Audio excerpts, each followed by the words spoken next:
Greetings, everyone. In a narrow vote, we've decided to do some traditional best of 3 Crimson Vow today. It's Wednesday right now, live in Seattle. And on Friday, our gauntlet is going to be a cube. Mama sent me the latest cube incarnation, and I should take a look at that ahead of time. Get a little prep in. I say that and then probably won't. So whatever, I can cube any cube blind and do just fine, or at least hopefully retain control over my next haircut, which I do want to get one. I'm now at that point of like, what am I doing with this? Am I just ponytailing constantly? I don't know. Gotta find a way forward with my head here. Isn't that what we're all doing in the end? Indeed. And what you should all be doing is checking out my sponsor, cardkingdom.com. They have everything you need for your tabletop magic experience, whether it's singles, supplies, or sealed product. They support me. They have for quite a while, and they're willing to do that because you all are willing to check them out when you're considering magic retail. You're never going to go to 100% one place for your magic needs, but keep my sponsor on your radar. Check them out when you have needs, and when you do decide they are worth your business that day, they're going to show you that indeed they are. They have always been for me. The very few times I've had issues, they take care of them correctly. I went in, here's an example. I went in, I've been telling you, sometimes I use Card Kingdom to correct some of my own retail mistakes. I just accidentally listed a card in the wrong condition and sold a near mint copy of a card when really what I had on hand was a lightly played copy, and I just hadn't hit the LP button. Oops. And rather than retract the order or just say inventory issue, when possible, I like to. It's a little penalty, because I don't make any money on it, but I just buy the card from Card Kingdom, and then ship them that one, and then it covers my butt, right? And so I had.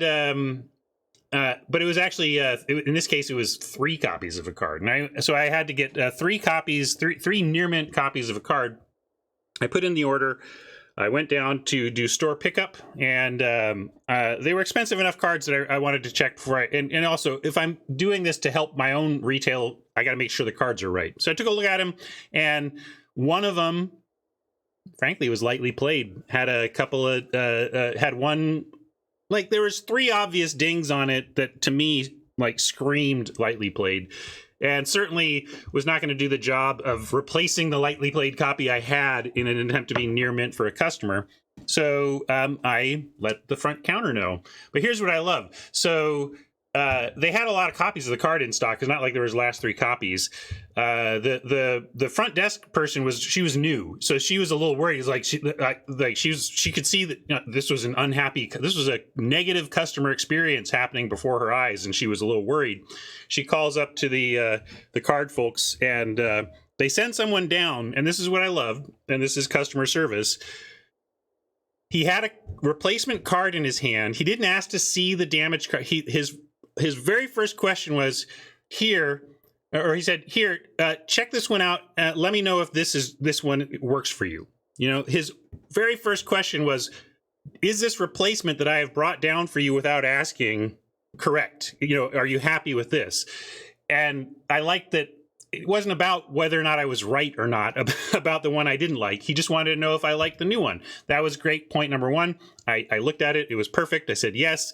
And then he said, oh, here, so let me see this one. He looked at it 2 seconds and said, oh yeah, this needs to be regraded. Thanks for pointing that out to us. And that was it. And that's a totally fair, but I just love that the focus there was on my customer experience, not whether or not this crazy customer is right or wrong, right? So I appreciate their customer service a lot. Normally, you don't have to even do that, because when they say near mint, it's near mint. But on certain cards, you check, and sometimes, because humans are involved, mistakes happen. But they correct them like pros. Thanks, Card Kingdom. That was a long story, sorry. But it's so exemplary of what I love about them. Thanks for listening. Let's get on it now.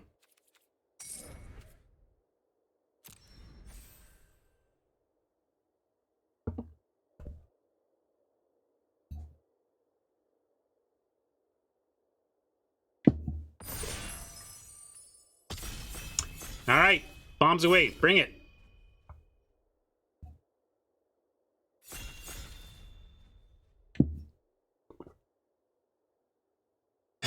Do I owe you one? I suppose we're pretty late. Here, normally I don't give you. By the time I'm doing, I'm on stream, you know, by the time we're drafting, usually we're through the blahs. And a friend of mine observed we haven't seen really this one in a long time, so I'm going to give you this one. Take your blah blah to the blah blahologist.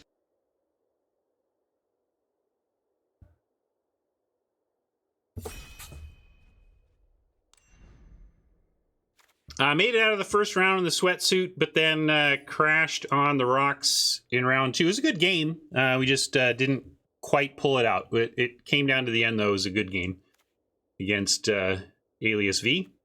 Watcher, pretty clean first pick here. There's not even like premium removal to compete with it. Like if there were an Abrade or a Bleed Dry or a good rare, we would have some competition, but this is about as clean and clear as a first pick gets in this format, right? I mean, there's not.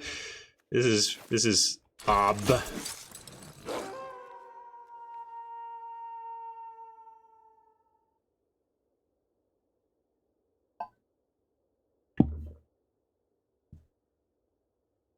That's a good question. Why is Sparky hanging around? Because software is hard is the broad answer. Weaver of Blossoms jumps out at me as a strong creature here. I think we start with reserving that. I do like a Blood Fountain. I like a Syncopate. Edgar's Awakening is certainly playable if you are producing some blood. Have enough blood tokens. It is trivial to turn this into a cantrip Raise Dead, which is pretty strong. No, Imprisonment. Sorry, I missed that. I was looking for removal and really didn't see it, but I'm with you. We'll take Imprisonment, which is funny. I mean, aura removal. I'm trying. Like, I try to talk myself down off this stuff because it's been historic. Like in the last, say, 3 years, it's really fallen off. The way that they've generated value for sets in Limited has just made these a liability to use as your primary form of removal. And then we get this format that's just like, no, you need them here. You know, it's like, all right, well, I'm trying to learn my lessons, but the lessons keep changing, which I guess is why we keep coming back. I suppose since we've started this way, we should just take the Waltzer. It's good enough. Geist is also strong. I like Gift. I like Wolf Strike, but Waltzer, I mean, Geist, it keeps us a little more open. If red dried up, we could Imprisonment and Geist into something else, but I think we got to take Waltzer here. And More Fun is a great tiebreaker for sure. Ceremonial Knife, Ancestor, Parasitic Grass still being here is a bit signally, though. I think we should take it. Ancestor might be good enough to just stick to the plan, but this is kind of shocking to still be here, really, especially with a rare in the pack. Like, you would expect that if a Parasitic Grasp is still here at pick 4, that obviously the rare was good and it went. So I'm going to take the Grasp and see. Because if the table's going to give me this 4th, yeah, well, that's my point. But usually when something as good as Parasitic Grasp in the uncommon slot is still there at pick 4, it's because somebody spent a pick on the rare. And I'm saying, wow, they didn't even spend a pick on the rare and it's still here. Stalker. I don't love getting into a new color, but I'll reserve it for now. There's not much else going on here. Guest may be good enough, though. Yeah. Guest is more on plan, cuts the red. Although it also represents that red is maybe already being cut, so that's a little bit of a note to make about it, but could just be light red in the packs too. Lacerate Flesh, not super sexy at pick 6, but takeable. Chill of the Grave is good. Grisly Ritual, we have discovered. Is it just good? Oh my god. I'm going to just call it playable plus right now. I don't think I'm on Doom Descent or over just removal, but if I'm going to take removal, if I'm going to take clunky high mana removal, I should take the one that actually more matches what we're doing. Although we do have the Grasp. But yeah, I think, as Matt said, I'm going to keep cutting the red. With how we've started, I would like to stay red at least. If we can manage it.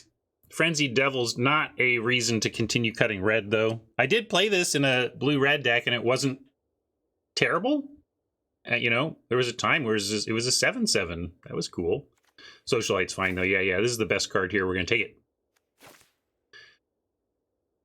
it. Still looks like we're leaning red. I mean, especially after some of the drafts we've had recently, I got to stop pretending I know where we are by the end of pack 1.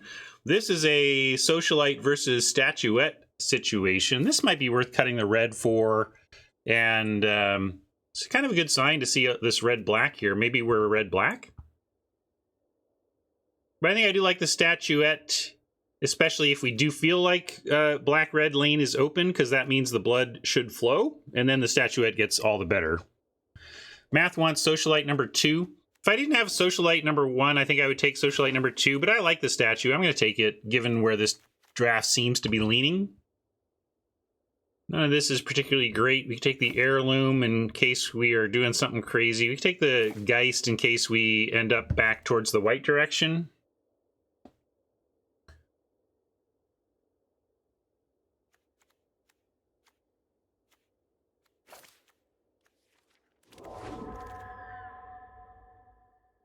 I'm putting the board for now, though.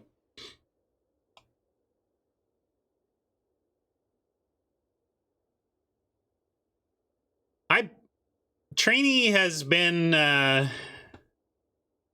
mean, early in the format, I managed to get it going. I think I'm going to take Sure Strike, actually, over Dissenter. Because now I can take a Vampire Slayer, and we still have avenues to be Boros. Rob likes the 7, or the 6. It's not bad. It's playable, but it's a 6, so I just didn't prioritize it. Yeah, we are best of 3, so I got to remember that. It's amazing how often I just draft on best of 1 autopilot. 2 playable black 2-drops to close out pack 1 is pretty interesting. But then we get a Catilda saying, so about that white.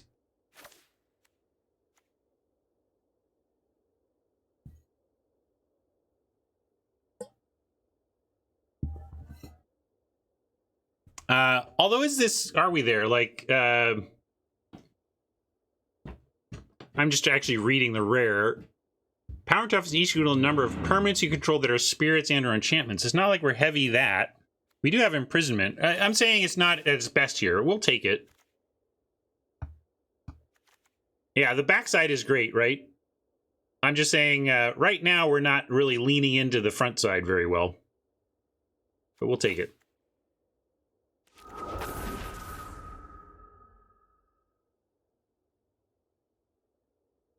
Red just not in the packs here. There's a rare missing, and then we just get the belligerent guest. So there was never really much going on that front. How hard do we want to try and play the Dawnheart? Because we could take a gift as well. But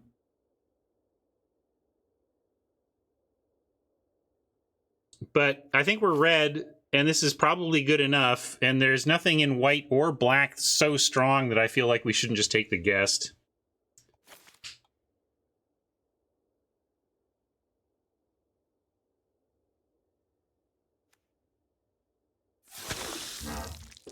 I like a gift, especially in red-black. I mean, that's why, like, yeah, maybe I overvalue. It's possible I overvalue gift, but in red-black, it certainly is at its best.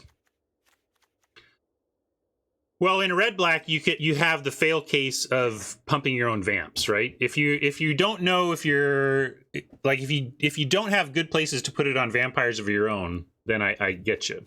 But yeah, we'll take another Waltzer here.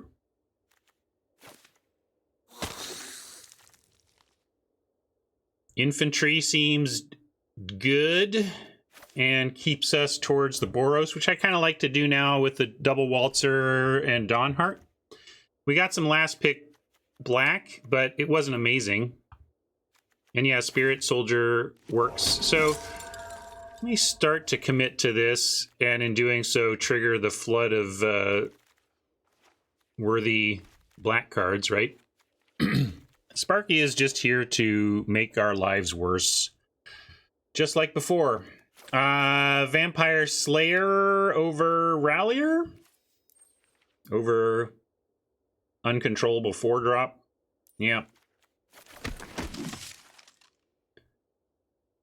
Here's that sideboard chance again, Rallier chance again, but I'll take a first Adamant Will. I just don't think if we can, like, we'd rather have more guests than Ralliers if we can pull it off. So let's take the Will here. Sanctify over Will. I'll take first Will, but if we get more opportunities for, I think Sanctify in the board is fine.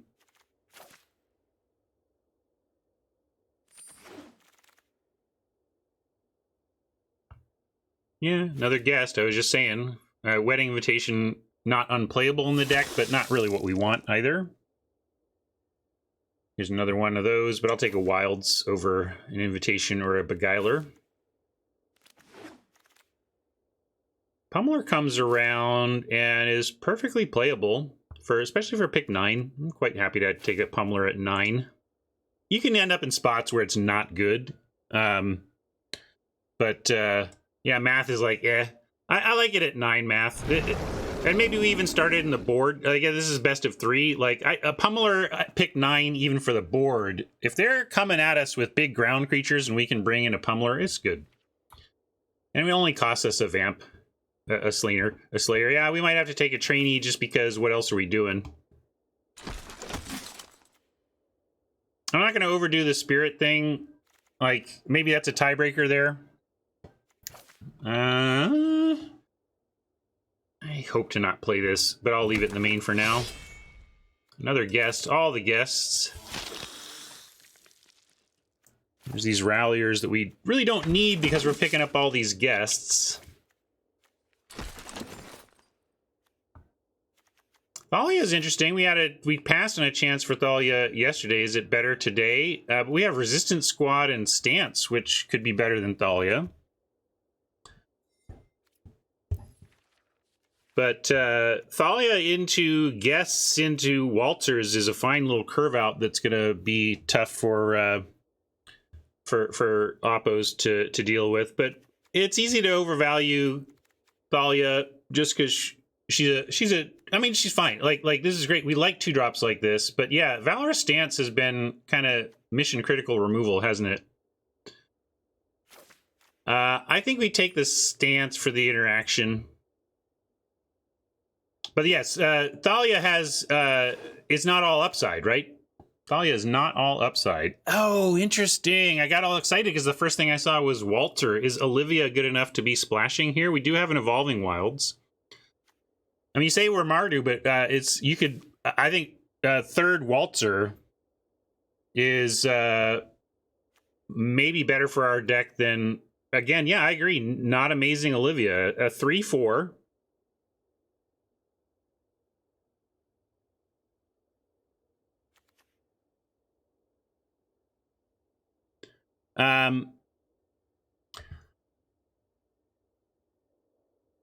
Yeah, you might want the infantry over the Waltzer. I think I'm definitely, well, there you go. I'm on Waltzer. And now we're on Minister, right? This is starting to look good.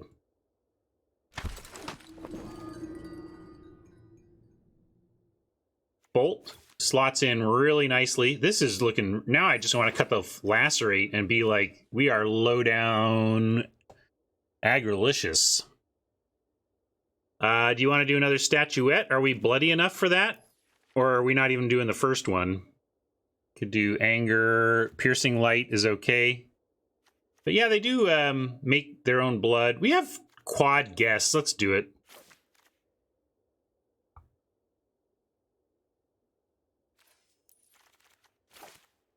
And I like that point. 1 blood can animate 2 statues. Whoa! Yeah. Come on. Come on. We're doing it.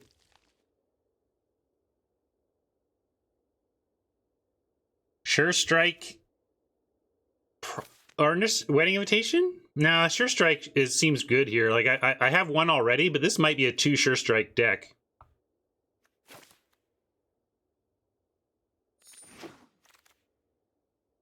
Celebrants over Sanctify for the board.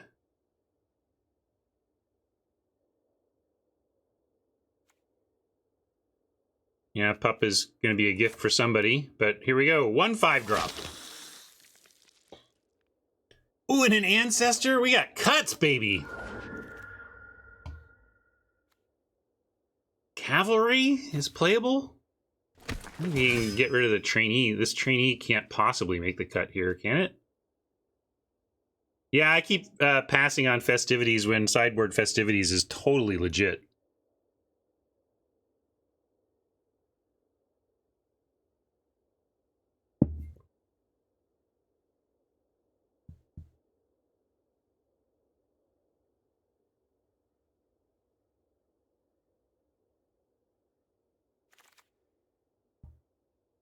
Vault progress.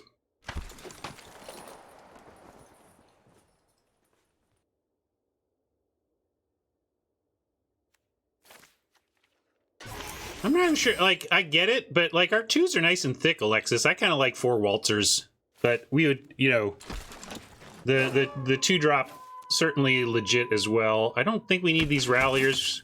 We can take a look.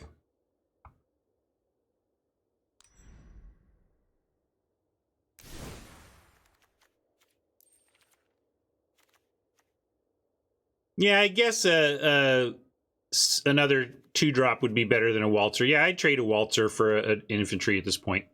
And in fact, maybe we would have wheeled the Waltzer, right? I doubt anybody else is red-white.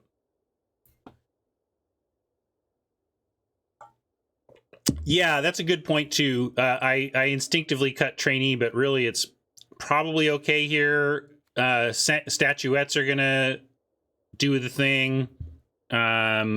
I think being cut combatants is probably not worth it. And might even just keep the Slayers. Let's see. Let's also take a look from this view. Oh yeah, let's get that Lightning Wolf out of here. Good call. Easy one. 18 creatures, so we can shave more creatures if we feel it. Like, Cavalry is pretty aggro, though. Keep that. You think it's an easy cut? I definitely pulled it over, but I don't know if it's easy.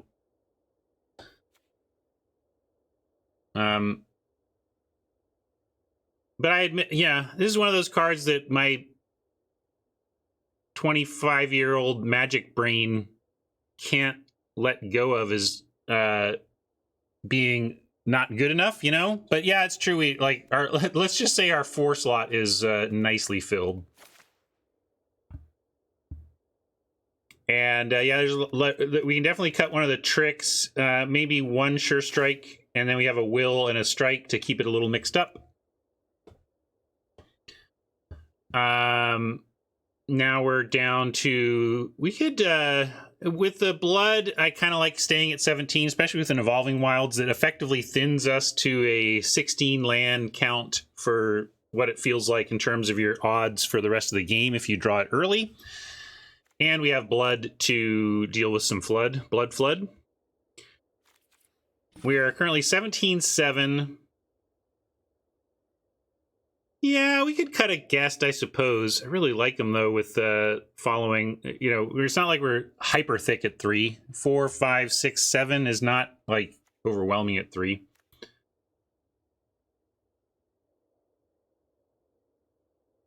You know, I counting statuettes as not creatures, but you're right that the truth lies somewhere in between there.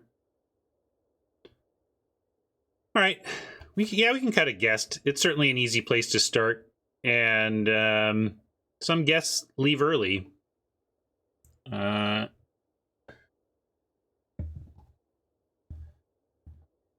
Quad Waltzer. We made 3-4 time jokes before. We got like 4 dancers makes me think of my American 70s and 80s, great physical education exercise in elementary school. Square dancing. Anybody do square dancing in public education? Waltzing Catilda is a nice pun disco, but a little too spoilery. I salute the cleverness, but I'm going to leave it off for spoileries.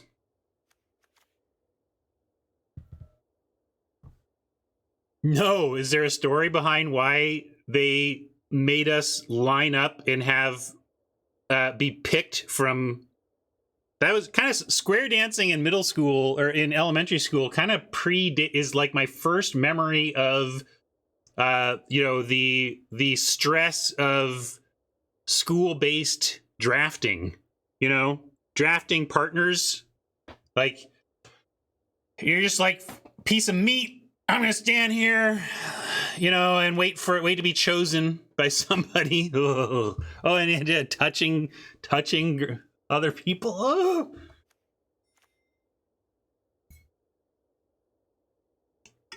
Old fat guy hears me. It was brutal, man. I can't. All right, let's get these lands out of here and get going. Yeah, your dancing skills, irrelevant, old fat guy. Irrelevant.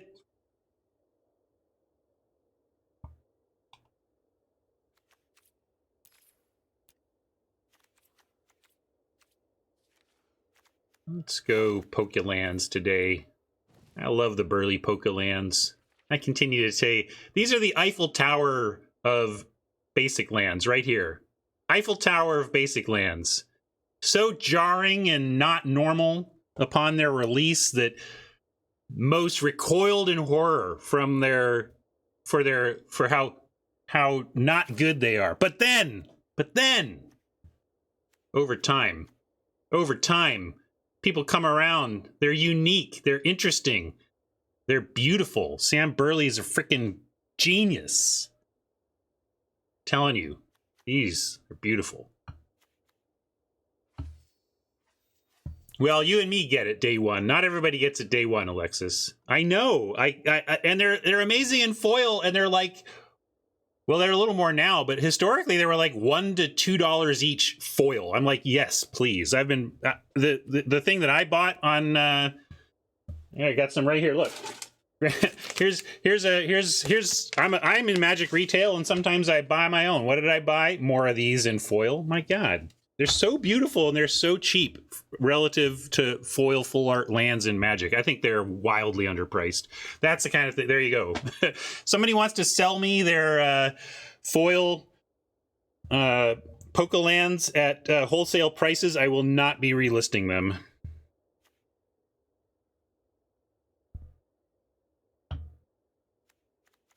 I love that we get to have our opinions on lands and choose our own. I think it's one of the great unheralded strengths of the mana system. We talk about the pros and cons of the mana system, and we tend to talk about it in terms of mechanical pros and cons. One of the less heralded pros of the mana system and the basic land system in Magic is that we get to put a lot of personality into a very generic game piece. All right, let's get on it. Any other blings? No? All right.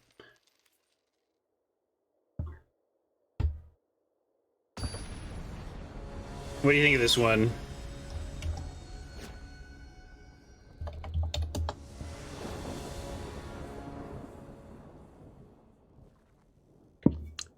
They bend and curve, but if you put them in perfect fits and then in a regular sleeve and then in your cube box, guess what you'd never notice ever again?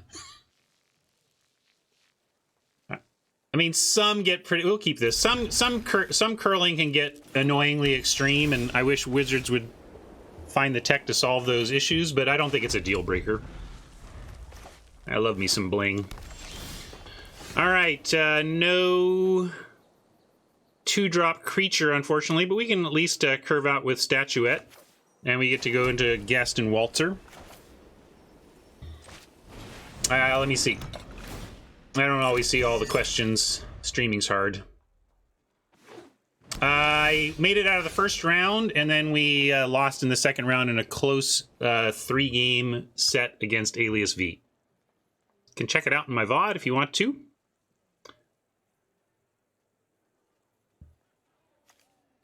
Let's see. Oppo hadn't done nothing. We could... Yeah, I don't see doing anything but playing the guest here. No way to really activate the statuette right now. Next turn, Waltzer. So still not activating the statuette. And we'll certainly offer Guest for Shield Basher. It would trample in for blood, and I don't think they're ever blocking, so we're just going to tap out for Waltzer and crash in. And then we can use Imprisonment on this later something if they set up anything scurry.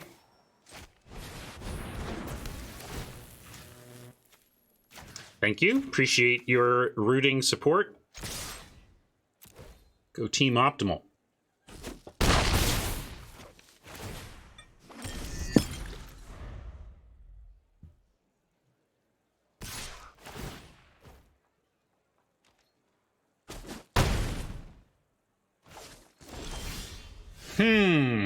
No 5th land from Oppo, but no play. I am suspicious of the no play and kind of figure that they were facing a destroy target attacker, but we're still going to attack. And let's loot away plains. Let's loot away a plains with a mountain and trigger that.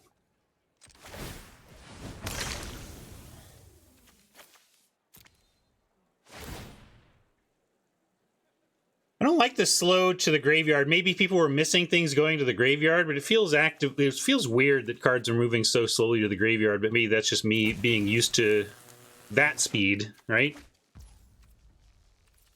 You can play Watcher after combat even. Let's. I bet they are taking out one of our critters here. Let's put it on the statuette because of that. Let's see. What do we want? Which do we want them to kill? Which one would we want to stick around longer? Probably the guest. So I'm going to pump the statuette.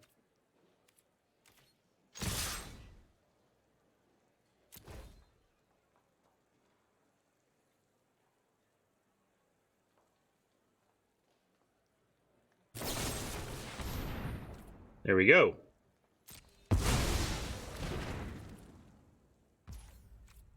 It was what we thought it was. Now we can drop a fifth land, have 4 left over, and just get a Watcher down and say, you're in trouble.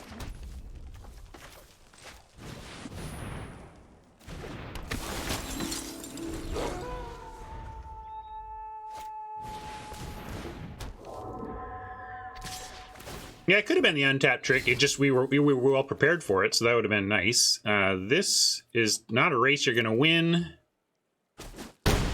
Interesting choice to play this Spirit. I can ping with the Watcher. But we can also just imprison it, and then I think we just win. I don't know what they can do for a single green here.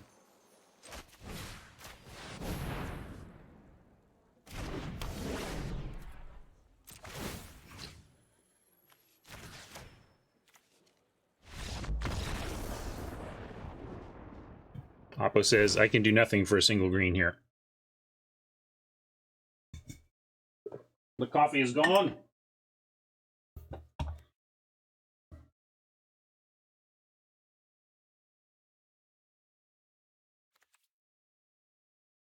Green, white. Shield Basher, maybe suggestive of some training. Green, white, human training. In any case, what do we got? Out of the board.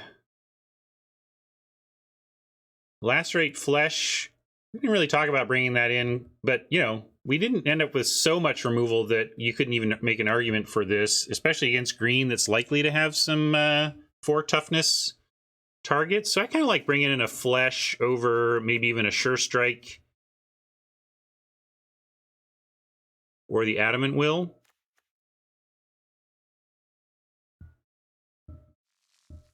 Yeah, we say we're going to run them over, but sometimes a green 4/4 comes down and says, yeah, bring it, guest. Run me over.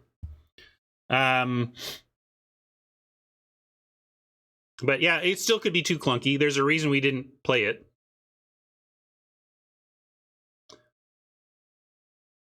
Doesn't look like many people are super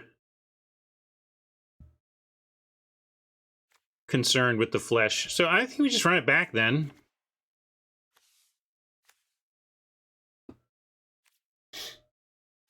Yeah, we didn't see much from Oppo though. I'm making some presumptions on the green mana, the 2 green mana.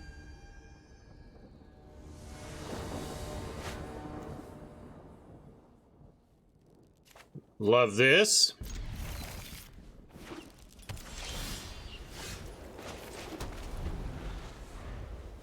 Woo! Spicy! Getting spicier by the draw here. What do we even do? Are we Catildaing next?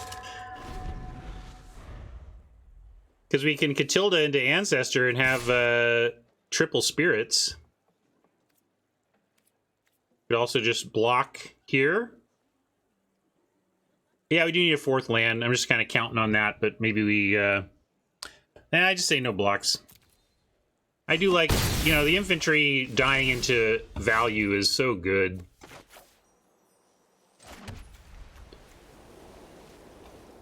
We don't need to do this pre.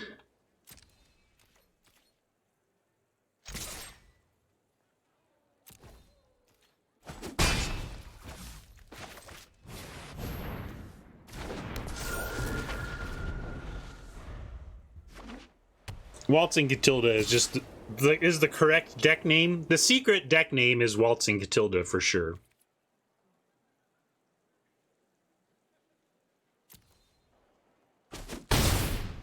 Catilda into Waltzer is totally legit as well. Uses up the mana, although Bolt changes that, right? We can, although they can discard a card. Oh, I acknowledged that it was way better. It was suggested, I think, was it Siriana? Or did you suggest that? Sorry, I don't want to miss. But anyway, whoever came up with that had the correct name. I just felt it was too spoilery for YouTube. But YouTube, you feel me. The name of this deck is Waltzing Catilda. That's true. Since this doesn't have a great... I got excited about the Bolt because we could go Ancestor Bolt, but I still think Waltzer is looking better here.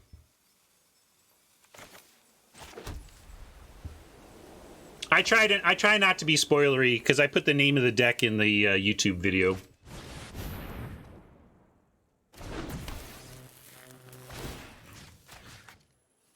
Oh, can't non-bow.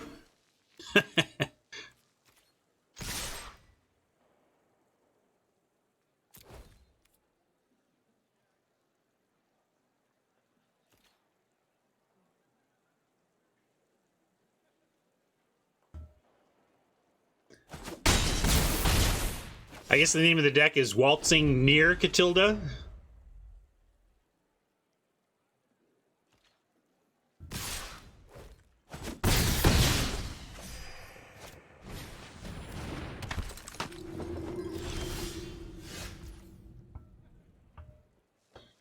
Valorous Stance. I guess we Bolt and then Ancestor now. This is a fine Bolt target, right? Although... yeah, we can also just keep waltzing.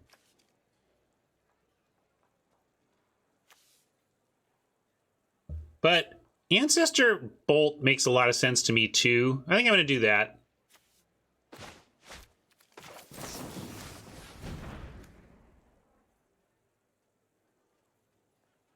Oh, they got some pump, maybe? Funny, it saves it, but also doesn't get it into Valorous Stance range. But I still like sending in. It didn't give it indestructible, so if they're going to block, I say go for it. We're going to pump up the infantry and crash in, but I'll play the Ancestor first here.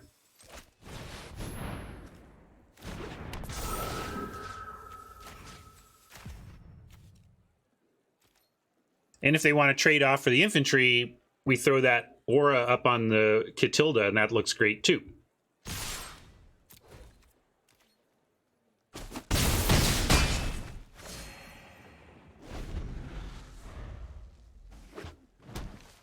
Oppo was a little stuck on land. Now they found 4. Let's see what they can do with it.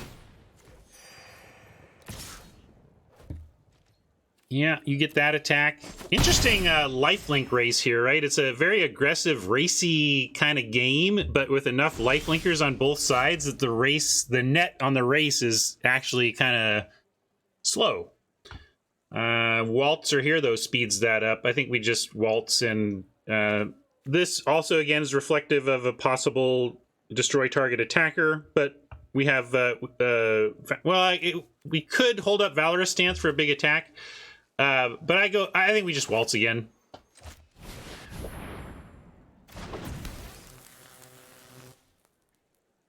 This is a lot of damage.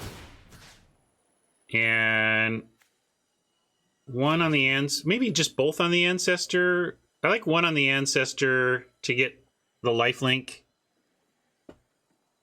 Yeah, we can just make but if we go up in the air, we might just, maybe I'm screwing up and we should just go for damage in the air, because 6, I mean, we get 9 in the air, but we are expecting destroy target attacker is the thing, right?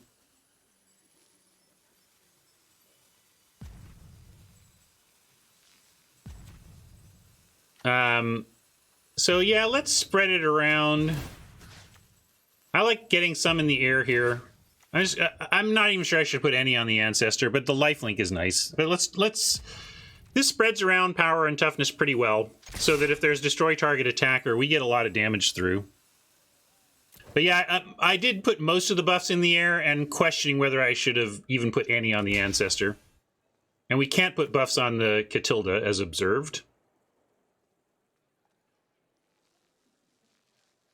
But they kill Catilda, and then we have the Insano Disturb aura waiting for us with one more land.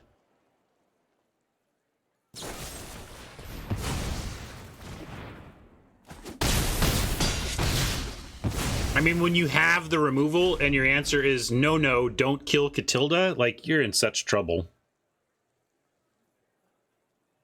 But there are answers. Oppo is only mostly. Not any longer. We got there. All right. Good start. Deck feels powerful. Powerful fast.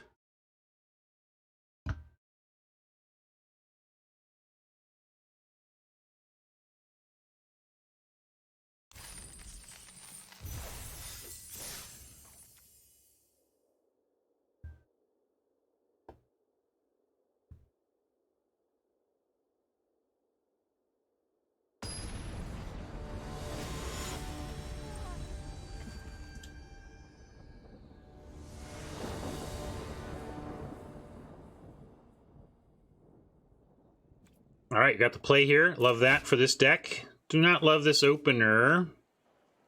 So got a mulligan, unfortunately.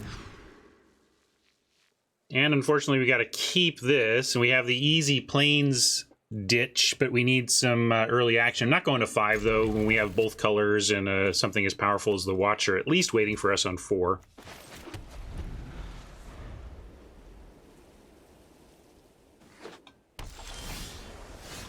Of course, serve up the land.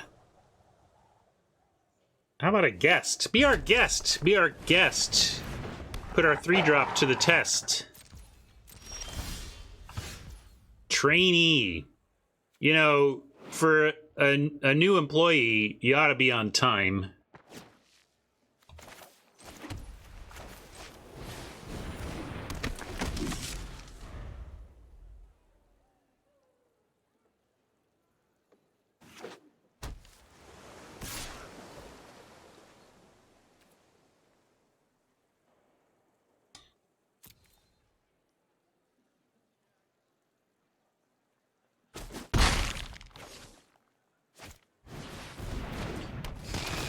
Wandering Mind.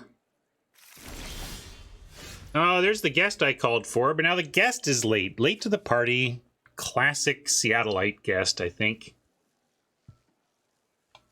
A whiff on that is nice, though. That's a good call. We can actually just offer the trainee for for that thing. Send that in.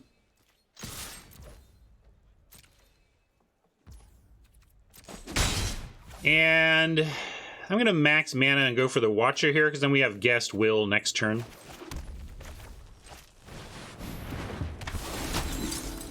Guest is like, I'm early for turn 5. I'm not late for turn 3.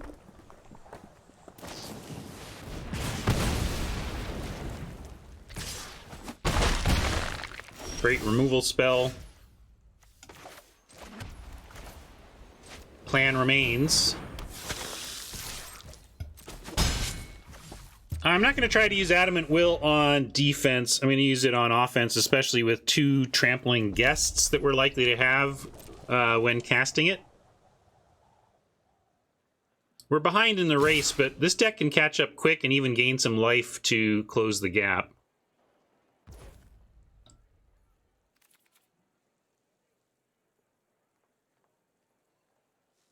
Trading right now, I'm doing right now we could try to trade Adamant Will for the Wolf, but into open mana and not getting any attack benefit, again, I'm going to try and race. Even though it doesn't look good for us, I gotta believe in the heart of the cards and our and by that I mean believe in our deck building, like that we do have ways to come out of this, and we still have time to slam on the brakes if we don't find those ways. This is tough, though. We're gonna have to slam on the brakes now almost no matter what, but hopefully we find some tools to manage. Land, not exactly what I meant, but I'll at least filter some land out of the deck here, get another mountain before I forget. Drop a guest, still have the will. Now, is there an attack? If we go guest, train, I'm back with a 3-2 and an Adamant Will. We're taking 6 to go to 4, and then trying to kill the wolf in that spot, and then we're losing in the air pretty quickly. Now we got to try and defeat the Celebrants this turn, and so we say no attacks.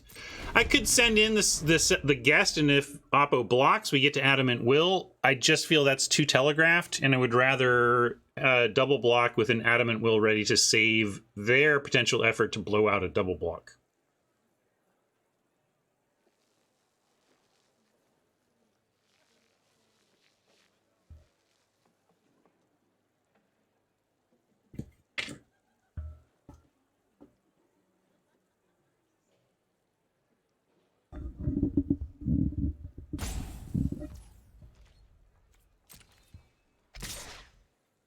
Hey, good. That's kind of what we wanted to see. I still think we're in rough shape. They got 4 cards in hand and 2 blood and 5 mana. So nothing but quality is what I expect from Oppo's deployment from here. I mean, the best we can hope for is blood usage, suggesting that they don't have anything great. That's pretty great. Copying the Celebrants. I think we're going to game 2 here. Have you done the untap with Evolving Wilds in play, Rob? I cannot. You're gonna have to. I can name many cases in which failing to crack my Evolving Wilds cost me a game. I can come up with 0 scenarios in which the information I leaked by cracking my wilds ahead of time gave my opponent what they needed. No, that doesn't. No. The EV is so much better on cracking. Let's see, Waltzer. They're still not attacking us. Interesting that they went for the Wandering Mind. I kind of do have just gone Celebrants, and now we get to actually land a Waltzer around the Syncopate. That seems great. Although we don't have Adamant Will.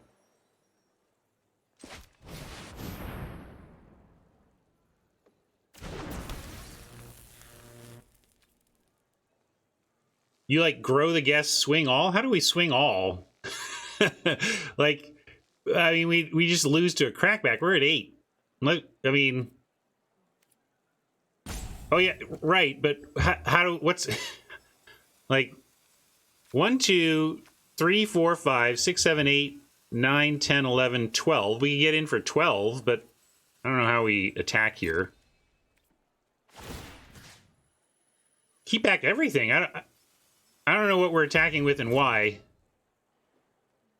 We're at 8 facing 2 flyers and a 4/4 menace. Help me understand if I'm missing something, but to me this screams defensive positions. But perhaps my brain is not seeing it far enough down the decision tree. That happens.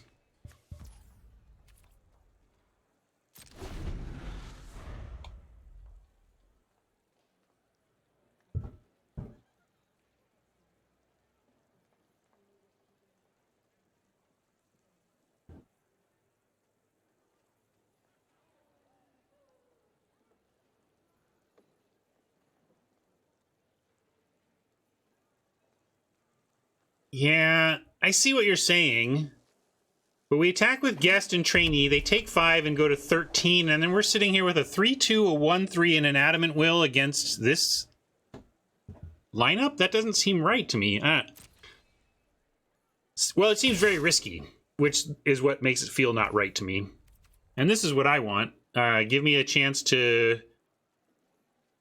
well, syncopate blows out the adamant will. So now we got to just make an offer, right? So guest and trainee makes sense to me. Yeah, math. We just got to try and do it with a natural 2-for-1 and not even save anything here. Yeah, so we're not going to adamant will. We're just trying this.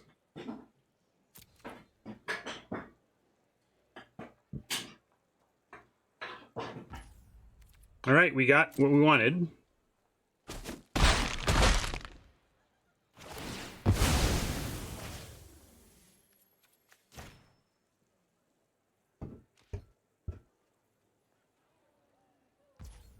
Leaving us pretty cleanly, mostly. Your friend here is only mostly dead.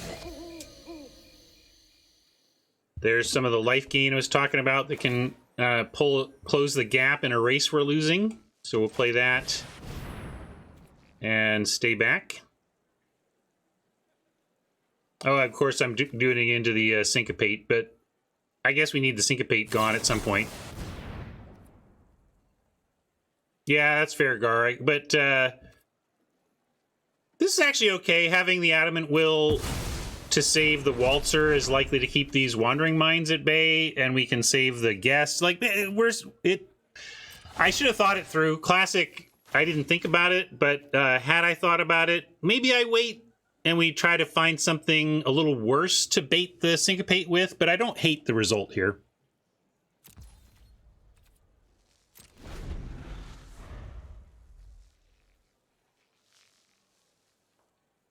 I can't believe we're still in this, and you know, this is a problem too, but this is why, like, they just have outcarded us so heavily. We're just hanging by a thread. And we even 2-for-1 to ourselves to block one of their creatures. This is not the plan. Our plan is to get them dead before they're casting things like Scattered Thoughts. Hey, Arstall, how you doing? But now it's all slipping away. I don't know. We'll keep drawing cards and making legal magic plays, but this seems awfully sketchy.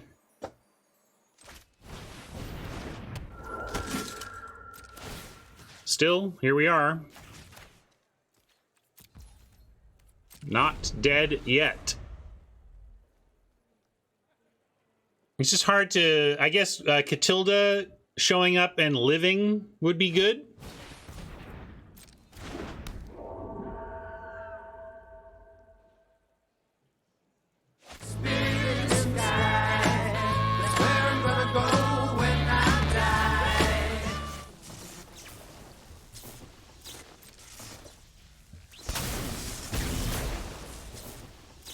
I mean, at least we're learning some more about their deck.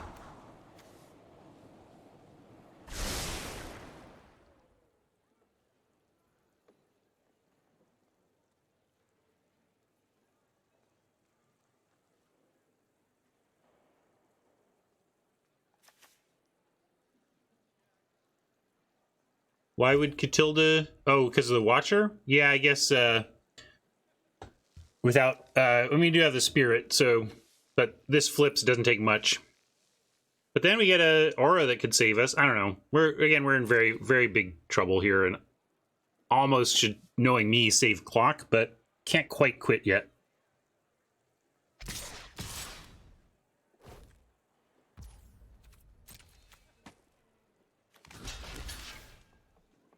I think they're just looking to Watcher finish the Waltzer, and this is where we use the Adamant Will. We just have to. I mean, we can't take... What are we doing? Taking this? You can't. But this is why I think we're dead. We gotta do things like save our Waltzer with Adamant Will against a Pinger.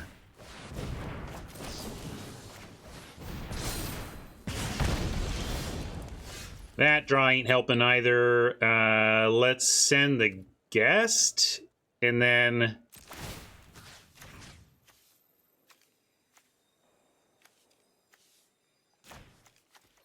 try to get a blood to find more lifelink to not die.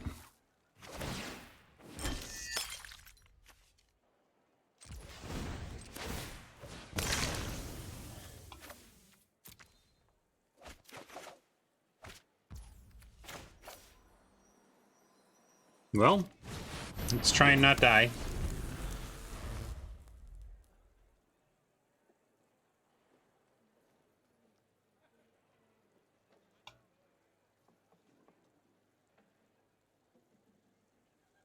Yeah, honestly, you know, I didn't even look.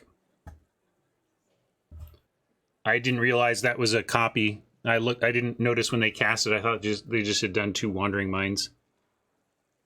But yeah, surviving, waiting to die. We're still just... Although, you know, now maybe I'm getting their clock back towards ours.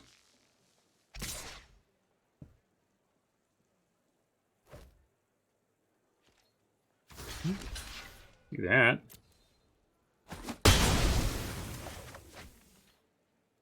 I think did we end up with Sanctify? I can't remember. Should we show them the other Waltzer? I mean, they're not, they don't have us dead. Yeah, the Oppo should have us dead. I just don't still see how we win here. But I'm just really wondering if we even show them more. I could, if I go to try and aura the guest, they double ping it. We have 4 Waltzers. Yeah, but we don't have any ways to win. Yeah, with the Ballista flipped, this is just... We'll just show them. Maybe we'll find the 4th.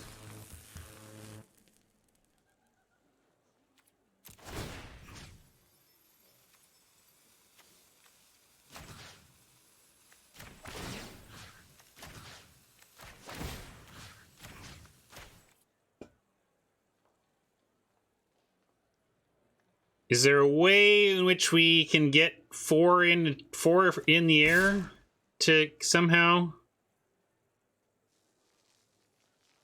I think I send... You gotta start chumping, but they can kill this and then have attacks. Oh, I'll send 1. I don't know. This is all silly. This is an exhibition of magic mechanics.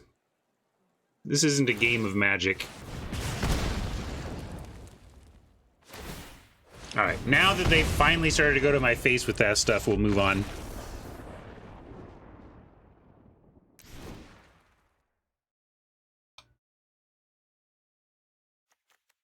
Rallier doesn't do anything. Cav, none anything. I don't like that. More sure strike, another guest. Combatant, wolf, prisoner. If we thought we could do pummeler. This is one of our sideboard choices if we felt the game was taking place on the ground. But they've got enough blue that I think this isn't enough of a ground game to worry about the pummeler. So I think we just run it back here, unless we want to get more aggressive somehow with our front foot play. Yeah.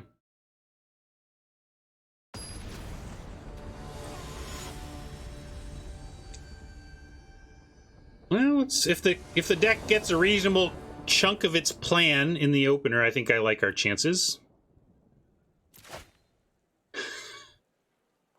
Well, I'm keeping. But we're sure hoping to get some blood to pitch away one of these planes. But we have trainee into guest, so I'm not throwing this back.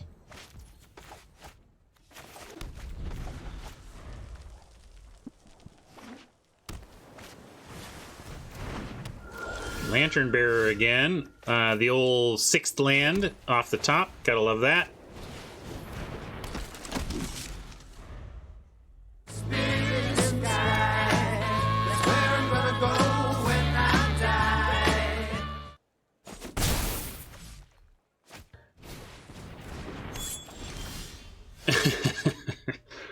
All right.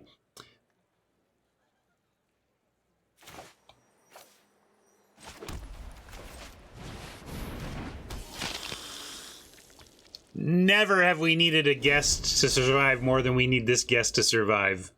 Oh boy, do we need that guest to live and connect.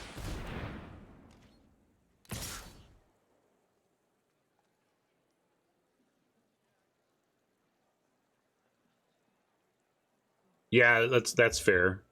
Here, I'll be ironic. Where are we going? To Neverland. Neverland. Neverland. Neverland. Neverland. Oh, but Neverland. Plumber is kind of clunky and not necessarily good with an aggressive deck like ours, and not necessarily good when unless your opponents are tangling with you on the ground. Yeah, this is a great draw. We can waltz and get around to blooding it up later.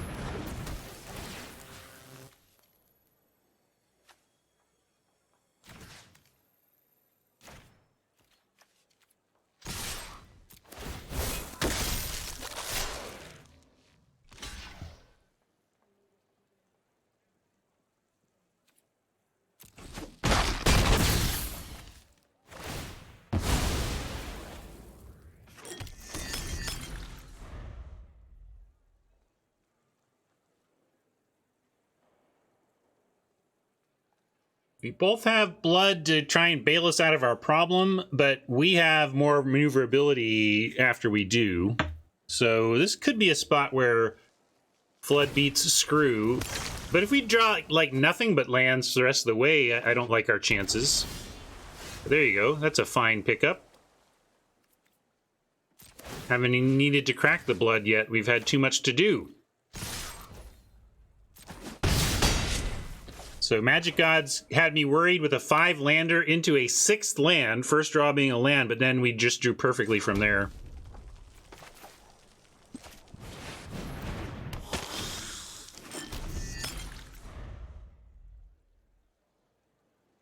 I liked the pressure. I liked that we would get the blood. I just felt like I can't not attack with that creature there. We wanted blood, but we wanted aggro. Like, we wanted damage. We got to. We could have trained without it, though. We could. Oh no, we couldn't have. Yeah, we needed it because we couldn't. Well, we could have. We could have pumped the guest to 4, pumped the vamp to 2, and then not pumped the trainee. But that seems like extreme fancy play syndrome.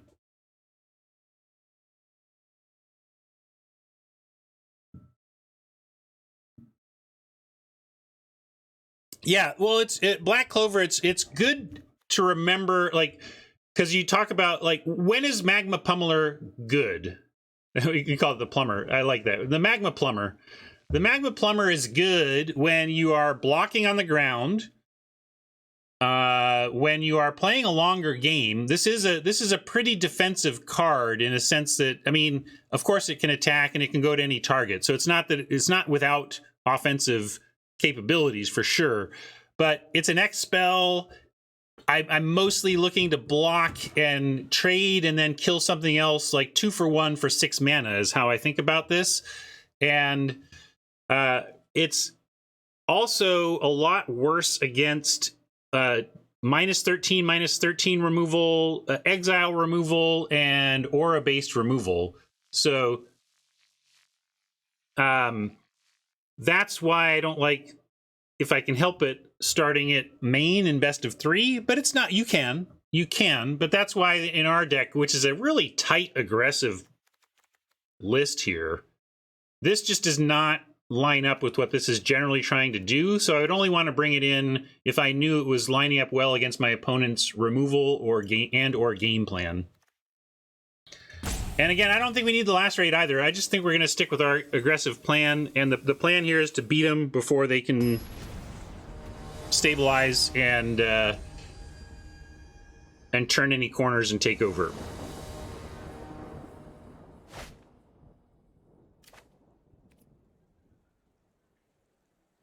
This looks okay. Obviously missing the critical, like, 2-drop creature here, and also critical second planes.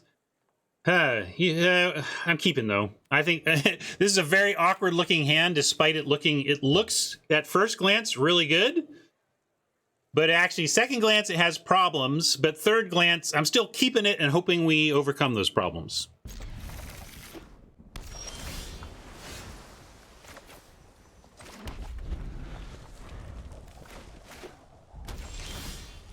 All right, Evolving Wilds for second planes here is great, because then we can at least Catilda on 3, which doesn't look great here, but it's better than passing your turn on 3. Not the dream sequence here, but guarantees us a 3-drop, so I like that.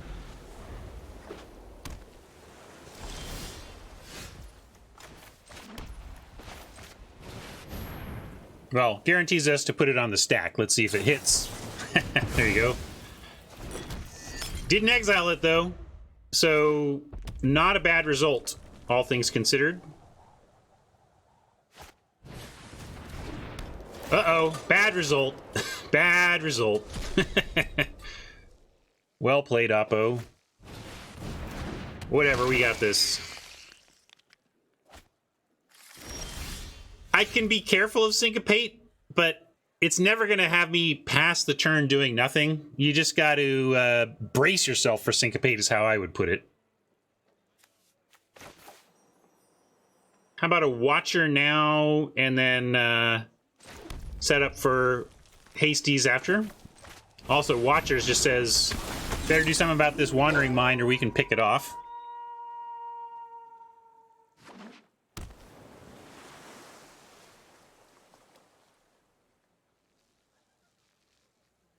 The Lantern is pretty decent floor. It does draw a card when you crack it.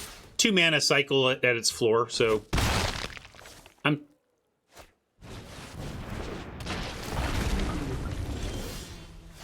Ooh, Sure Strike.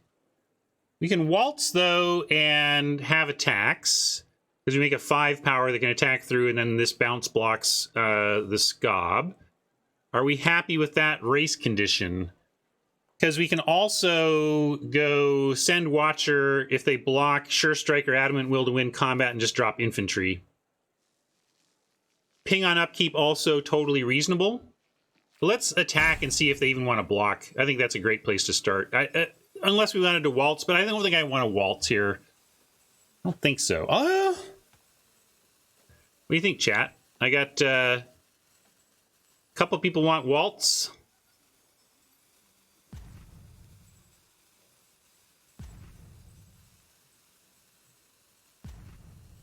I'm gonna go with this plan. Also, I think they block now, and I think we go ahead and use one of our tricks. Oh, they're not gonna. Okay.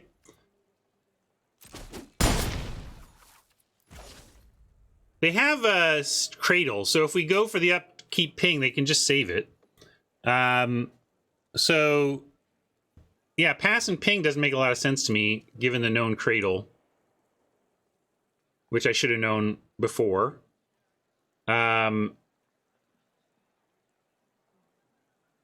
It does force the use. Are we happy with that? It does kind of take up their turn. It does flip this thing. All right, I'm going to do it because we're kind of pot committed to this line if for no other reason than to just get this flipped. And yeah, we can wait. That's fair. We can take 2. I like that too. We're going to ping it. Unless you keep up 2.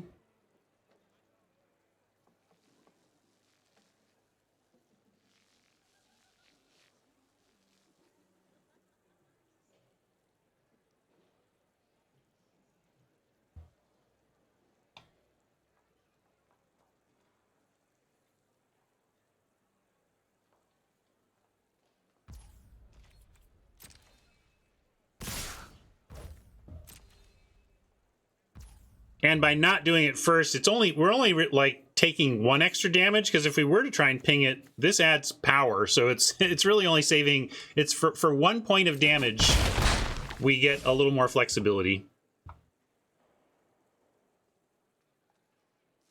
Yeah, Charmy, but just the act of turning this from a 4-3 into a 5-5 was legit. And now we do get the to ping, and if they try to trade ours for theirs, we get to win combat. So this is great.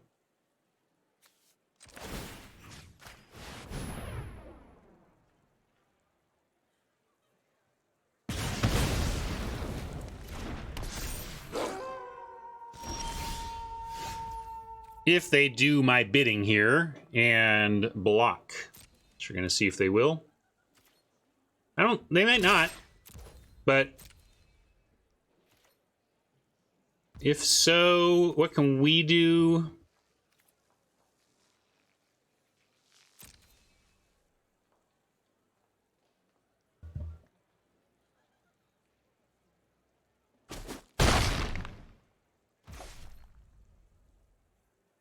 Kill the Watcher is a great idea, but you gotta tell me how we're gonna do that if they're not gonna block. Do us the favor of blocking.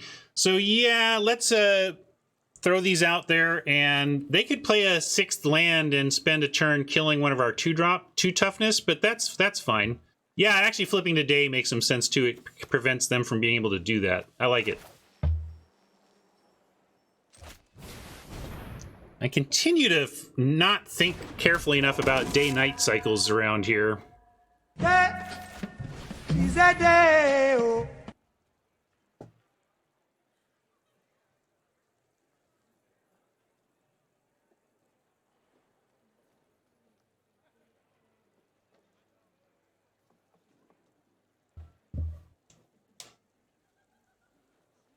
Yeah, I could have left Sure Strike up for the attack. Then the Ballista Watcher doesn't flip. I like... The daytime is nice here.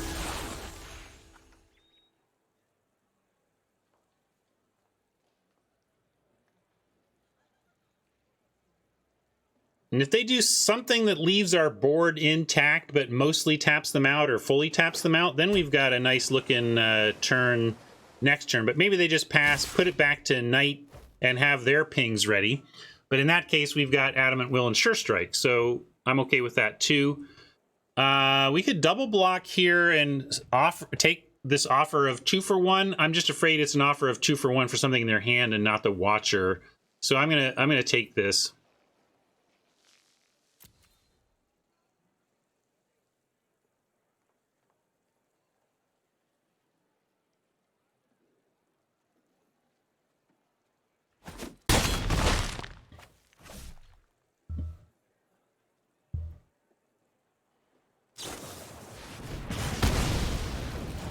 Alright. Alright. Where are we at? Crack back for 6. Take us to 2. If they've got pump, we just lose. But we could waltz here, is what I'm thinking. And just try to race back the other direction. Is it worth putting our entire match here on the line for that? Or is there a more defensive stance we could justify? Could play a Statuette and hold up Sure Strike. Syncopate is definitely possible. But if they did that, at least we would know what to do. That we have, we stay back.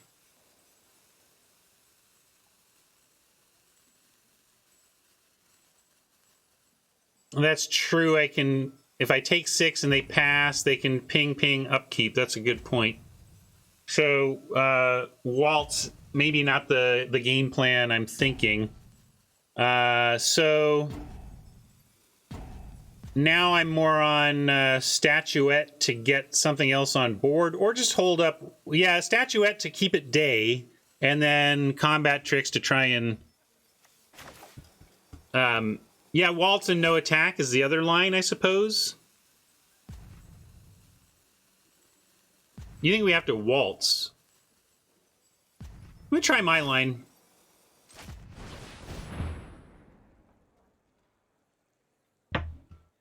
Maybe I'll understand why chat is telling me. that I have to waltz, and I'll be like, oh crap, now I'm dead. But I like Sure Strike and Adamant Will up. Yeah, statue threatens a block too. Yeah, that's a good point. Yeah! Yeah! Yeah! Screw it! I'm attacking.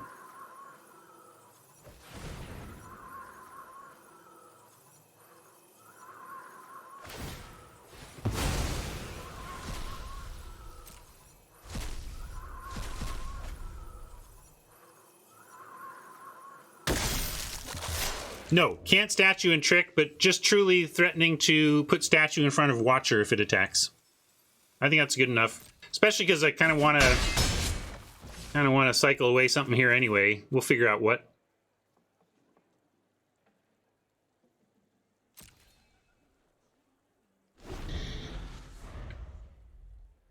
Dodges sorcery speed creature removal.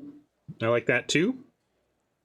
I don't want to ditch the Celebrants because I kind of want to cast it if we can make it to 5, but maybe I'm being greedy. I think 1 Waltzer can probably go.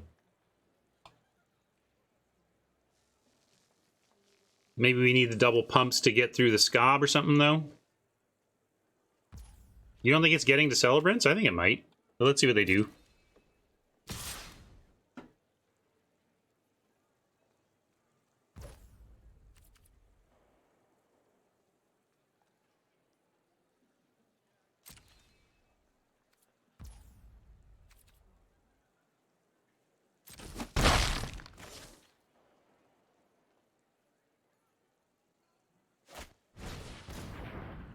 Lantern Bearer. Darn it. So if we draw a land, we could go Waltzer, Crack, activate Statuette. Oh, that's a lot of defenders, though. Jeepers. Never mind. It's looking grim here, gang. A lot to try and fight through. Now I don't know if I'm supposed to crack this. Looking for an answer? What's the plan here? I got 0 hourglasses. I guess we need to save. We still just need to be aggressive, right? So I got to save the blood and hope we draw a land and do the waltzing attack. Let's see. Yeah, I missed the land.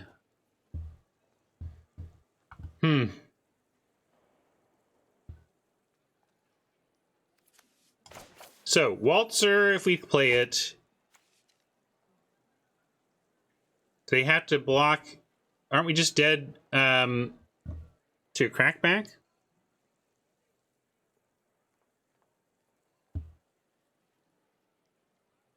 Train becomes a 3/4, yeah.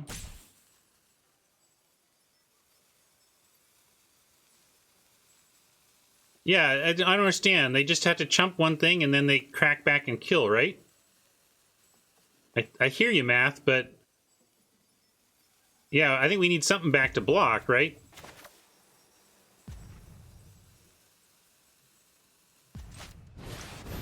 But let's do that. Again, I'm out of hourglasses. Just checking with... reading chat's thoughts. I just think we're too choked on mana.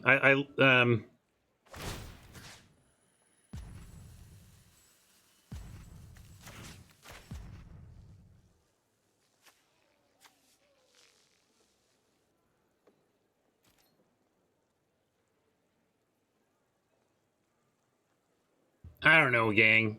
I think I could screw this up, but I don't know it. This is where I'd probably be better off not even streaming here. You know, like if I just were just playing my own game, I'd feel better about where I was at. I think I was trying to conflate advice from chat and then came up with something that doesn't do much of anything.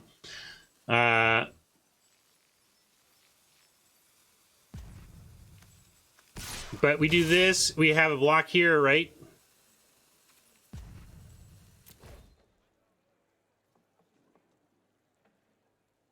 I think we lose if we don't attack. I don't know. This is like, yeah, that's true. Maybe that was the point. I think War Furnace has the line that we should have done. If I could go back, I think I would do that, War Furnace. Right? Pitch something, crack this, turn this into a statuette. We find the land, we can still waltz her.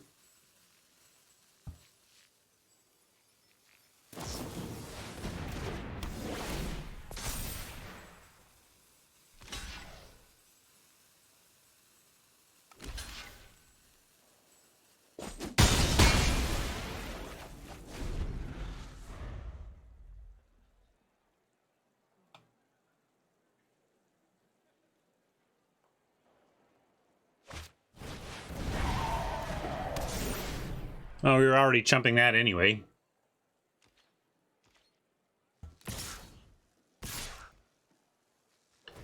There's some serious... I read that Amazon Web Services had an outage that I think is messing with a lot of stuff.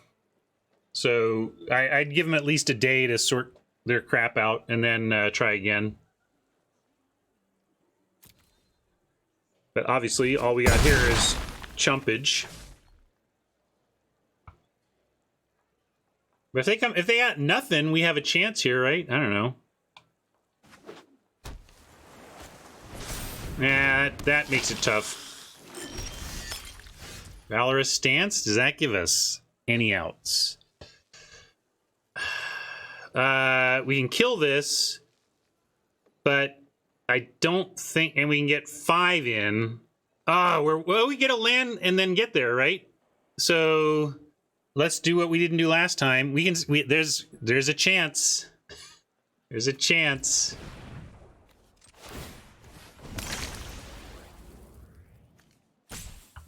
So celebrants, go wait.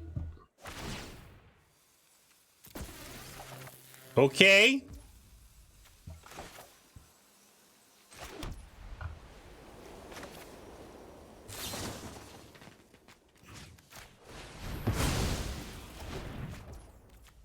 How about them apples?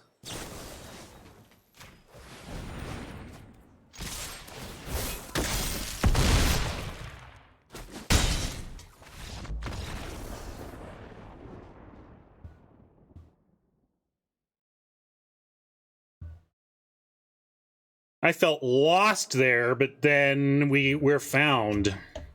Flailing around for a couple of turns, trying to find some kind of line.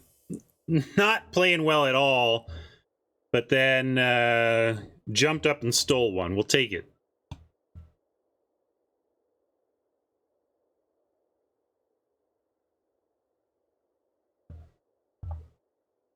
Trophy still attainable.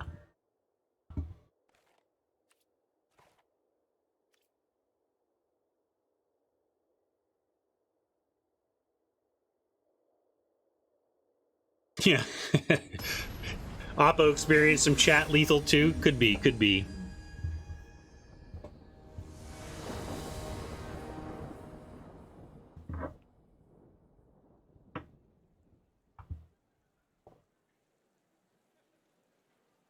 Nice to get some gems back out of the event already. Now we're just playing for profit.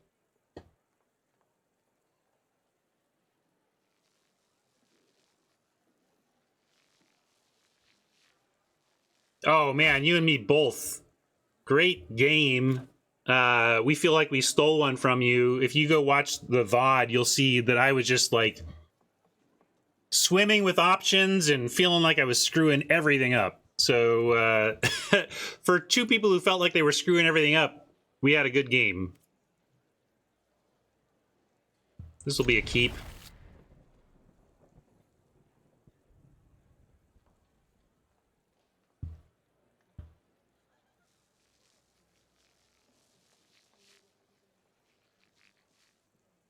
Everybody was predicting you were tilted. Did we tilt you? Yeah, it's hard to be too tilted when you realize that there was a bunch of stuff you might have been able to do differently, right? It's hard to say, stupid magic. You know, it's like, right, yeah, it's just like, oh, they were just hard. Boy, magic's hard. Forgive yourself, magic is hard.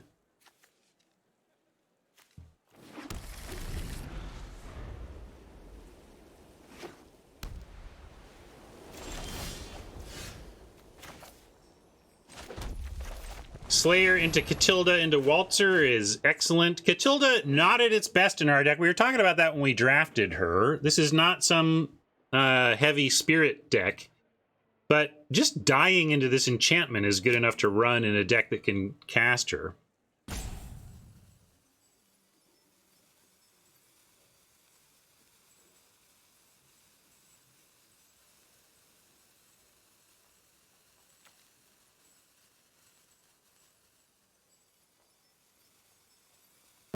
Nothing seems to penetrate my heart.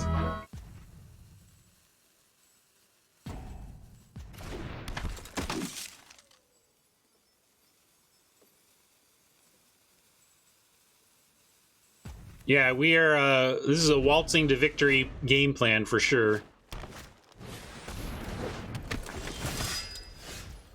We are absolutely going to offer for that Griff Rider, Slayer incoming.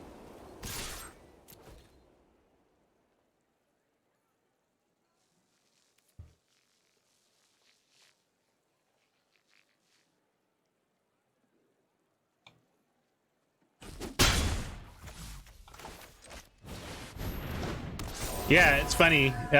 Waltzer pumping Catilda is not the best or the worst.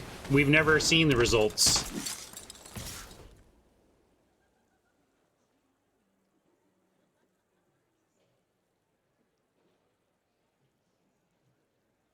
MVP card of the day? Yeah, blood token producers, I guess. Nah, the Waltzers have been great. We could block here even. Catilda is really best as an aura in this deck anyway. Yeah, I am actually in for that. Again, this is not really the deck to make Catilda sing that way. I'd rather get her back as an aura. You like racing with Catilda? I just feel like that's, I don't know about how that plan goes long term. We got Waltzer coming up. Maybe I'm being fancy play. We'll see. Yeah, I can't attack into Thalia, it's true. So maybe we were imprisoning and then racing.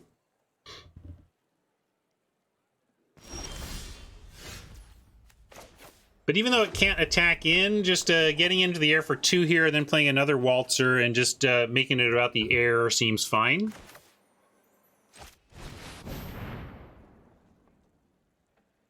It's a little concern, I guess it's just blood token. I worry about pauses, but there's blood tokens immediately just make pauses make them not information that's useful.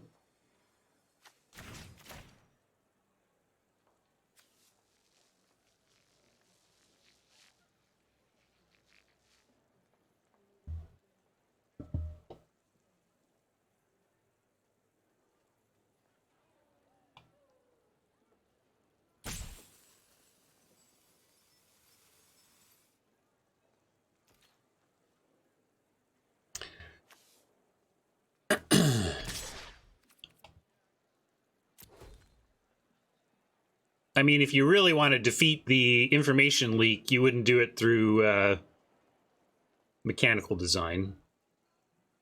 I know Alexis is joking, just thinking out loud about that.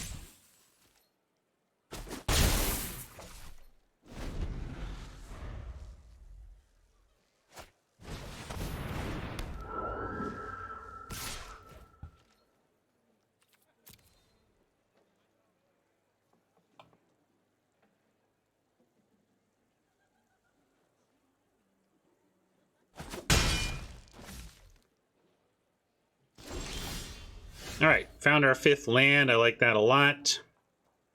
We could go Celebrants here. We can go Imprisonment Slayer here. Maybe imprisoning the Ancestor makes some sense as we're trying to race anyway. I mean, Slayer can attack thanks to the Waltzer, but then they might go ahead and let it die and put... So I kind of like 2 spelling with Imprisonment and Slayer here. Definitely playing the land, but if we're oh right, sorry, cost 4. Thanks, Thalia. Thalia's hard to remember sometimes. So then that says we're attacking and playing Celebrants. We could also Waltzer, I guess, but I like using 5. And yes, we'll offer. If they want to trade Slayer for the Ancestor, we'll accept. And then if they do, the Celebrants get a lot better anyway.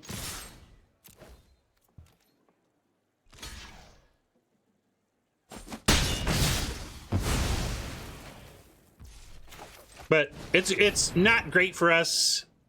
Good enough for us.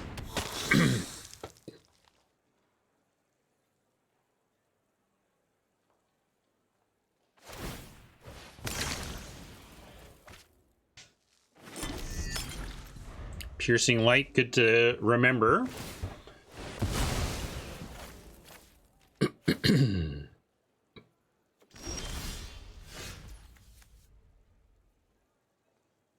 Did they just crack a blood fountain for no value? What just happened? What just happened? I don't understand what just happened.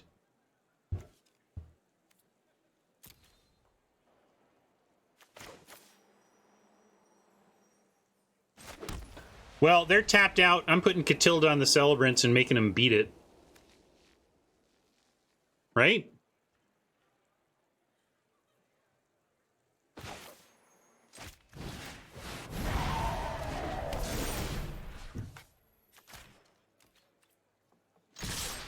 Funny. Pro Vampire, Vampire.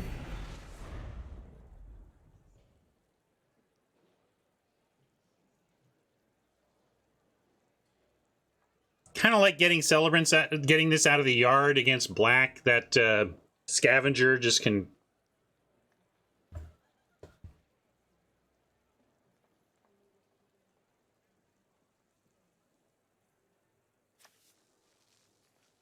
Yeah, the Celebrants is like, I can't even put on my own clothes anymore. This is ridiculous.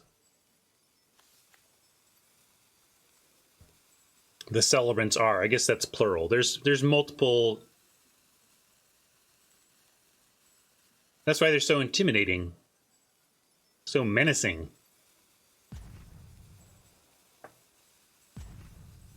Hey, Rob.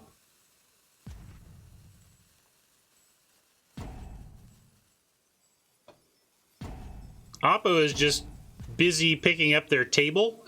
They just flipped their table and now everything's everywhere.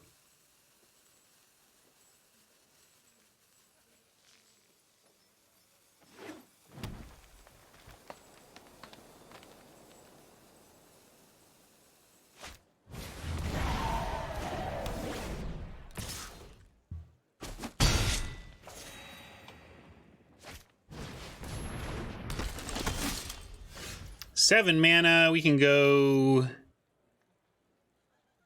cycle, you can go Markov and Waltzer. Imprisonment seems fine here. Or no, we can't do that though because of the like 5, 6, 7, 8. Yeah, they're just dead with the Waltzer. I'm overthinking, sorry. You know me, there's a board to control here, gang. There's a board to control.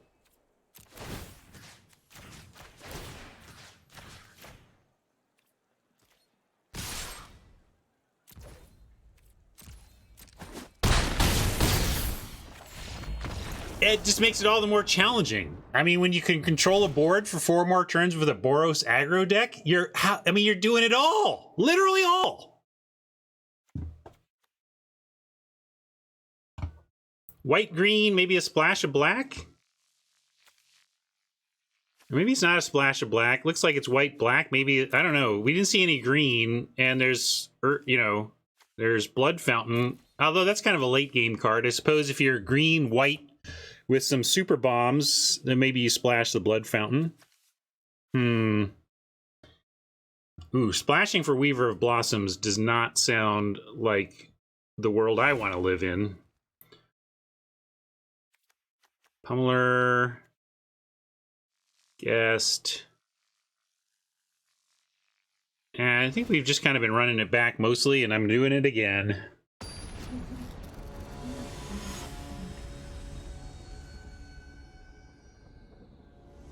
Yeah, Pummeler could have been fine, especially on the draw. But This looks solid. 5 mana is never solid as we want to be in the opener, but we're going to keep it. What'd you get done, Rob? Did you have cavities? Was it a crown? Ooh, perfect draw. Now we got the curve out. Line up our curve out.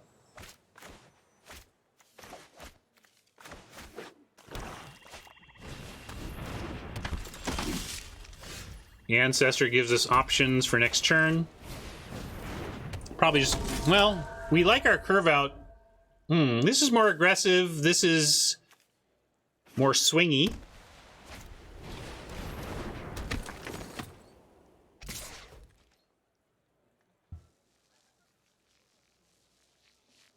I like a trade here. Infantry is graveyard value, and clearing the ground for the other creatures seems fine. Although, I guess it gives them the panic bystander. That's what I don't want to do, right? Oh, well, they don't flip it. They just gain a life. Yeah, I'm still willing to do that. Could be deal 2 to attacker blocker, which is also okay. It's not the 1-for-1 we were looking for, but we could take it. There's a Slayer of our own.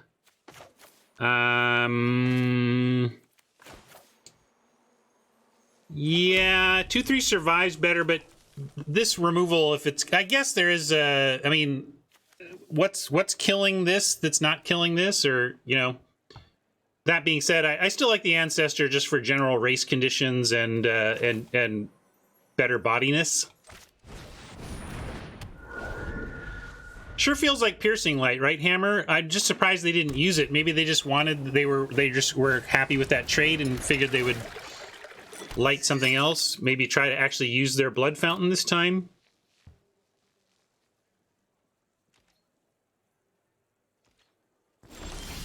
But Piercing Light, not great against this unless they want the 2-for-1 themselves. So I think we just waltz and continue the plan.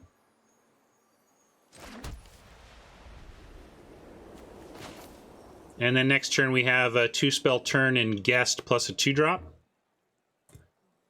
Yeah, it could be, but we're going to make him have it. I think we look in pretty good shape regardless of what they have. I don't think there's much that can, like, do more than a 1-for-1. And Kindly Ancestor isn't even a 1-for-1. It's 1-for-1 plus whatever you value a lifelink aura as.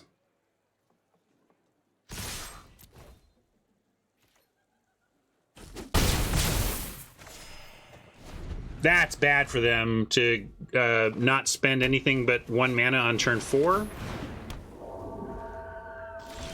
It's a decent blocker, really. But we could infantry up our Waltzer and then still be in fine shape. Let's think about this here, though. We have a Statuette that has haste, so we could even be attacking with a Statuette this turn if we want.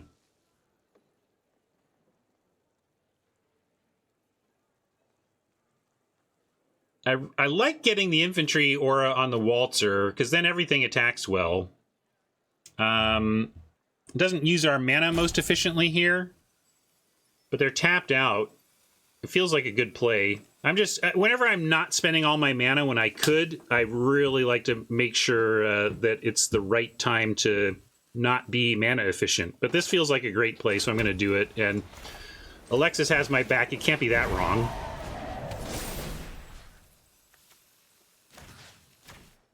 And we still offer the Ancestor here for either of these.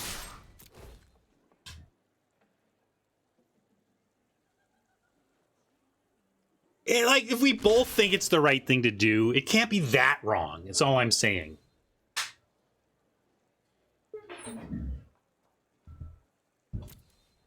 It's got to be at least defensible. Yeah, we trade for the Geist, though, right? That's the play.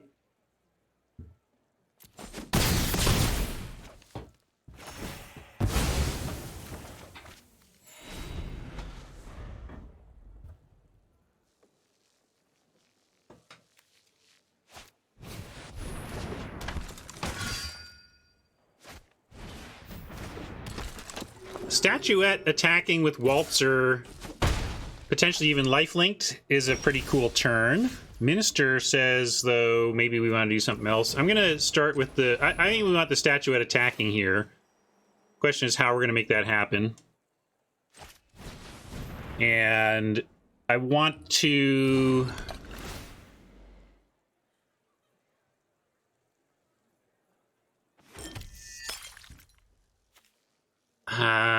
do we play land yet this turn? I mean, I kind of want another land and then we can minister as well, but I definitely want to crack this and yeah, I think you're correct. This is the thing to pitch. Trainee is a little behind on its training, so we're going to send her away. Oh, I should have used red, so then I could, if we get a plains, I can do both of these. Or if we get a mountain, I can do both of these. Adamant Will, not bad to go into combat with if they go for some double blocks here. So not going to use the Kindly with the Slayer potential to play and the Will for combat.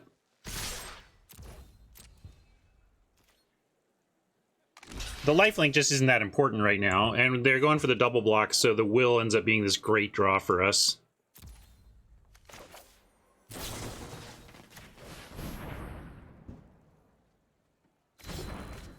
I don't know if we need, but turning my Adamant Will into a 2-for-1 is really tough for me to pass up. Maybe I should have thought about it more. See, now Alexis disagrees with me, so maybe not. We have guessed. I get it. You're thinking we're not going to activate this again. That's fair. Could have just accepted it. It was a little bit of an instinctive play, I admit. We do have avenues to more blood, though. I think I was a little bit on autopilot with that play, I acknowledge. Let's see here, though. What do we want to do now? Let's get the guest down so we can activate this again, and we can just triple shot it. They don't seem to be going after our graveyard. I kind of like, and we're already ahead in the life swing, so we're going to dump hand and leave the ancestor there. Nothing we need to do pre-combat, though. So unless we want something, yeah, no. This is up to, right? Up to, yeah. So let's just start with a swing.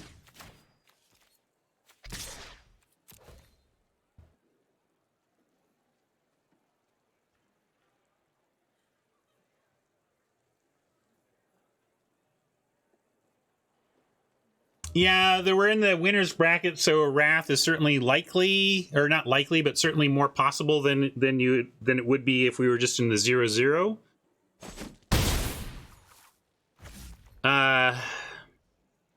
So if we don't want to get Wrathed out, what does that mean for this turn?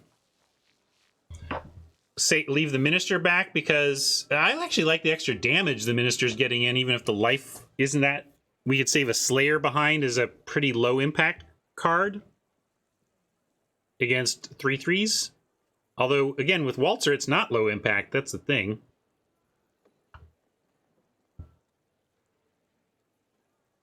So I'm with Scotty. I'm going to make him have it. We're up a game here. I'm going to say, show me your Wrath. I'll live with it if this doesn't work out.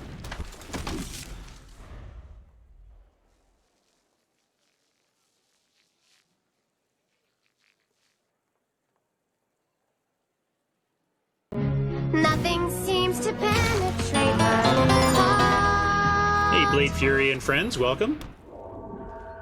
Trying to trophy this thing. And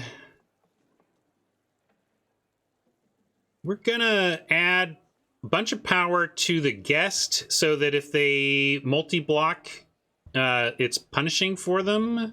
We already win in the air. So let's go Minister on... I could also put it on the Slayer so that Slayer can attack as well. I guess I'll put one of the Waltzer points on Slayer and then it can still attack. I want as much as I can on this Trampler. And we could go ahead and put the Ancestor Aura on the Waltzer now.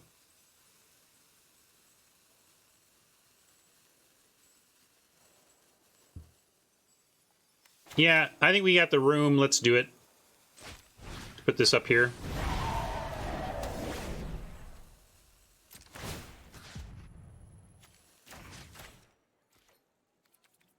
They can put 3/3 and 2/3 on the guest and prevent any blood, but still worth doing this. If they're going to do that, they take a lot of damage from the other stuff. I guess they have lifelink though, so they can maybe afford to. And like they might get, looks like they're going to get their thing flipped here, but I still think this is all correct.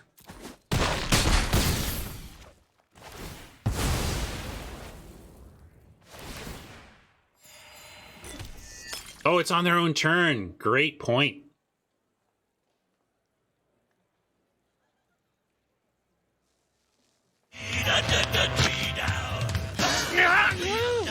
Oh no, please! I can't read your crazy moon language!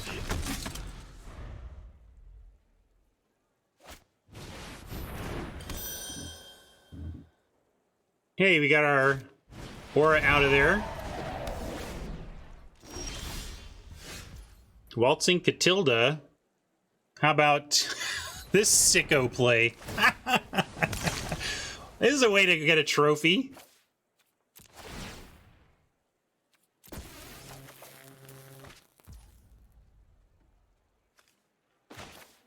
Where do we even put it? Up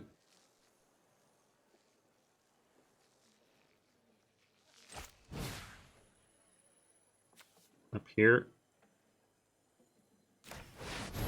I mean, this just wins, right? Now we don't even have to do anything but send the waltzer.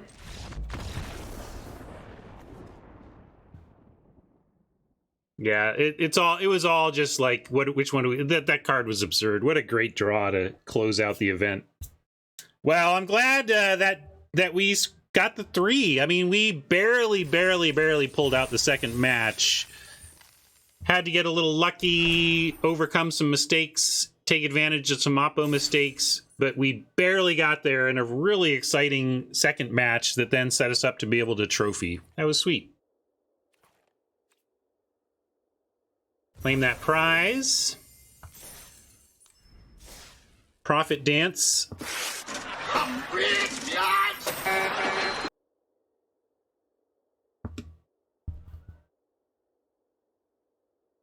And YouTube farewells. Not much to say there other than 4 waltzers getting it done. Catilda kind of busted, and that was fun. That was a very interesting draft, too. We've had some challenging drafts over the last few days. Some we've navigated better than other. I'm going to drag you along with me here. Drag you down with me. But today we kept ourselves open, I think, in the right way as we were trying to figure out what sort of Mardu combo we were going to be, and then some Catilda showed up and the 4 waltzers said red white aggro, that's what you're going to do, and it worked out. Thanks a lot for hanging out, YouTube friends. We'll catch you at the next one. Take care of yourselves.